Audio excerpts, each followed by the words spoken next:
Hey everyone, I'm Duran Gonzalez, and I will be presenting the issue of job loss on the account of advancing medical technology. This is an arthroscopic ACL reconstruction surgery. The term arthroscopic means that the surgeons involved can see how they are performing through a series of cameras that are inserted into the knee to provide good vantage points without completely exposing the knee. Also, please let me know if you'd like to experience a surgery like this. I've heard they're quite exhilarating.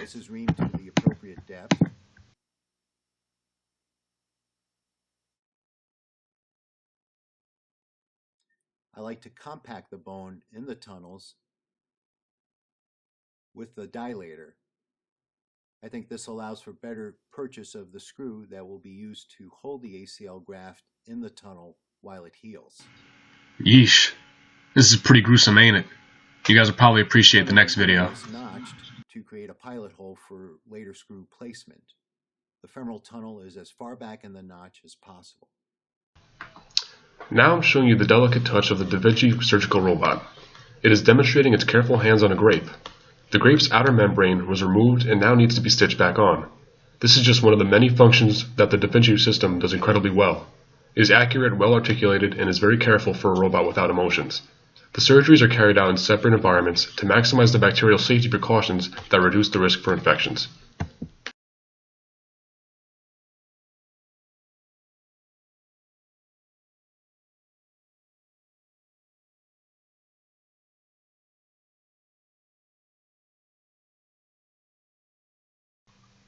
I interviewed Ms. Epler to get her scientific perspective on this issue. The first question is, would you let a surgeon operate on you while being assisted by a robot? Yes. I think that having both aspects, like the human aspect and the mechanical aspect, might actually cause like less damage and there may be less slips. Obviously, there still might be human error in terms of programming and all that, but I think if it gets passed and goes through all the processes of getting checked and all the tests, I think it's a great thing, especially with those micro robots that are so small that it wouldn't cause a lot of damage to you and the recovery time would be a lot quicker. So absolutely. Now here's a tougher question. Would you let a robot operate on you by itself with no human interference? That's tough. Part of me wants to say yes because I think that I think that's a good thing again because it takes out human error and human emotions, which would be beneficial in some instances. But at the same time, it's a little scary to think about it in that way because it's so unknown at this point. You know, I've seen stories and read articles of it happening, but there's always a doctor in the room. So I think I would, at this point, prefer if there was somebody at least watching what was happening and making sure everything was going right. And so not solely a robot, but definitely would, want it both working together. The final question is, do you feel that your current job could be in danger of being replaced with a robot in the future? I don't think so. I think particularly with teaching, there is a need for it to be somebody who reacts appropriately to like what is going on in the room. So if somebody's having a bad day or somebody is struggling or somebody's having a really great day and you could push them a little bit harder in terms of what they're learning.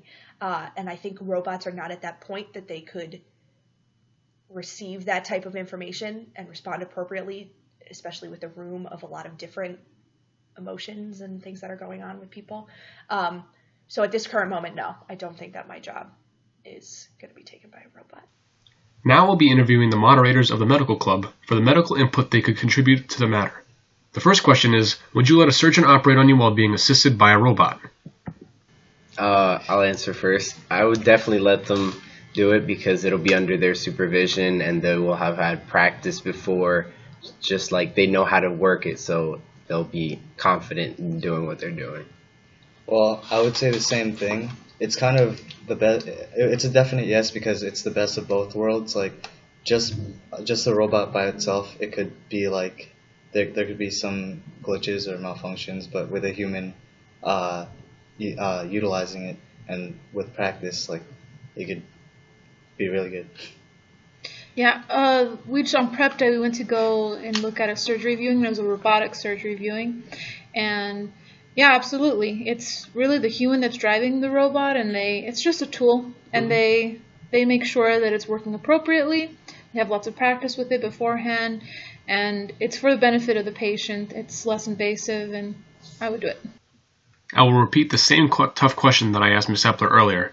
Would you let a robot operate on you by itself without human interference? I personally would not, because I think we're not up to that like form of technology yet to allow something mechanical with no human like supervision be able to just like do surgery on someone. We might get to that point one day, but we're definitely not at that point now, in my opinion. Yeah, I also don't think that technology is up to that level yet. But even if it was, like in the future, what if like a robot has its own sentience? Or that's a stretch, but I'm just saying like a robot might not know like when to stop or how that person is feeling, and yet you just need that human touch in there. A robot by itself?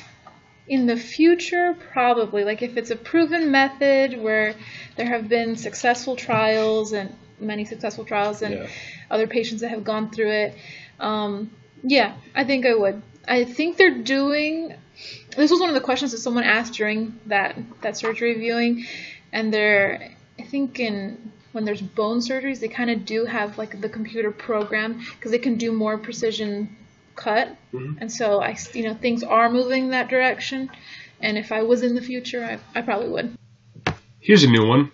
Would you prefer a human or a robot to perform medical procedures other than the surgeries? I mean, that's like a tough one because like I've actually like seen a few surgeries where like the robotic tools have helped, like what Ms. Flores was saying with like making everything more precision. But I mean, they've had practice without a lot of those like own like automated like machines. So I mean, it kind of really just depends on like what it is and like the amount of practice they've done with it. Because like I've seen actually like there's like this automated like suturing machine that like you don't even have to like go in and like sew it up. Like it'll just like automatically do it. So I mean, kind of just like depends what it is in my like I think so. Nice. For me personally, like I would say yes, because of thoroughness and there's no human error. Like a couple uses that it could be used for. Let's say you need like an army medic. Instead of like risking a life of a medic on the field, you could just have a robot do like quick checkups, see if there's any injuries. That shouldn't be too hard, even with our technology today. And like another practical use would be like at the doctor's. Like the doctor himself can come in later, but like for initial checkup, it could save like time just getting a quick evaluation off of it. I would never want to remove the human element. Like even if the robot is doing the surgery completely, like I still want humans overseeing it and watching it because things can change very, very quickly, like in an operating room, and there needs to be adjustments that are made. I don't know if the technology will be there where they can, the robot can adjust and make those adjustments as needed. But so I would be fine if it was completely a human just doing the surgery. I would be fine if it was a robot doing the surgery, but with humans monitoring it. And then for checkups, I definitely would want a person, someone who is relating to me and understands like what I'm feeling, what I'm going through, and things like that. Finally, for the students, do you feel that your future occupation is in danger of being replaced by a robot, leaving you without a job? That's actually something I was fearing, like since I want to be a plastic surgeon, and now that we're moving more towards like a mechanical form of like surgery, I was really like nervous, like do I actually want to go into this field? Like what if in the future like they won't actually need me? But even though like the further we go in technology, the more we need like humans to just like monitor it and keep it in check. Like I don't think we could ever remove ourselves completely from like human surgery. So we'll always need like doctors and like surgeons. Well, for me, it's a different situation because it's not surgery, it's physical therapy. So in that situation, you would need like a person to make your patient feel comfortable, because usually it's old people, and like practically making a robot that can like handle a human, like make them do the exercises, it's such a hassle. It'd be a lot easier to just have like a person do it in person. Okay, now let's see what the average prep student thinks about these issues. Now that you've seen these directed perspectives on the matter, I've actually gone along and asked about 100 students around prep what they thought. Of course, they were limited to yes or no answers, but the data is still interesting nonetheless. Here's the Google form with the questions. I received a more remarkable follow-up with the questions with 60 people responding. Here are the questions here. Would you let a doctor operate on you using a robot? Would you let a doctor operate on you by himself? Would you let a robot operate on you by itself? Would you prefer a human doctor or a robot doctor for checkups and visits for things other than surgery? And finally, do you think your future occupation is in danger of being taken by a robot? Let's check out the data.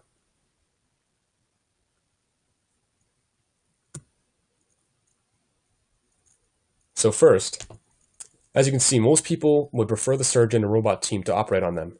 I'm curious as to why some people wouldn't want it because of the benefits that go along with it. Next, we have the unassisted surgeon. The results were a little less inclined towards having him, but not by a wide margin. I think people were more cautious with the surgeon alone because he may not be as precise and accurate as the Da Vinci system could be. Next, we have the scary question of the robot itself. And here's where the responses make a polar opposite turn. All but 7 people would not trust the robot, and it's understandable because it is a gray area in the medical field right now. We'll touch more on that later. Next, you can see a minor mistake of the answers I set up here, but the results are so obvious. People still prefer human doctors over the possibility of robot doctors. Lastly, this one gave me a good laugh when I first saw it, because I couldn't believe it. It is perfectly split down the middle, 30 and 30, and this is also an understandable development, as all prep students are different and want to pursue different walks of life, some of which you can tell can be automated based on their fears. Others still are confident and should rightly be so, but we'll touch on that why that is next.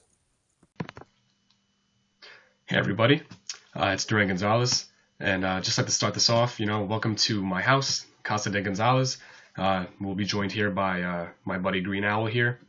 And just, a little disclaimer, I can tell that you can already see my entire workstation from my glasses, but you'll have to you're trapped here for now. So let's go. So I'm going to wrap this up with my social ethical analysis on how I feel this whole issue kind of stands. So I'll start it off with, I find comfort in knowing that my future career is safe from being taken away by a robot, and that instead it'll be boosted and supported by robots even more complex and helpful than those we already have. I will be able to live out my dream of incorporating bioethical ideas such as rural utilitarianism, and that I could produce so much more good per person than I could be able to do with today's technology without sacrificing anything. The Da Vinci surgical system is simply one medium for which we can provide cost, time, and energy-efficient operations to people that need them. Robots are growing more widespread into the job markets, which means that nearly everyone can have access to them. The government would have an increased role in how healthcare works, in the form that a new set of rules would have to be drafted to be able to account for the new changes in efficiency and affordability that comes with the introduction of robots to hospitals. The social contract between government and people is being changed, yet not completely removed, and I enjoy and would entertain the thought that the government might be able to create a system that regulates how insurance companies charge their customers and how hospitals spend their now disposable income with the money that they saved with these robots. Like Ethan Bandalas brought up with the combat medics, Watson, the Jeopardy robot, can already diagnose thousands of ailments instantaneously, something that most human doctors cannot do at all through years of medical education. It's only a matter of time until someone combines Watson's know-how with the Da Vinci's articulation. If there were any drawbacks, it would be in the fact that inevitably, there will be job loss.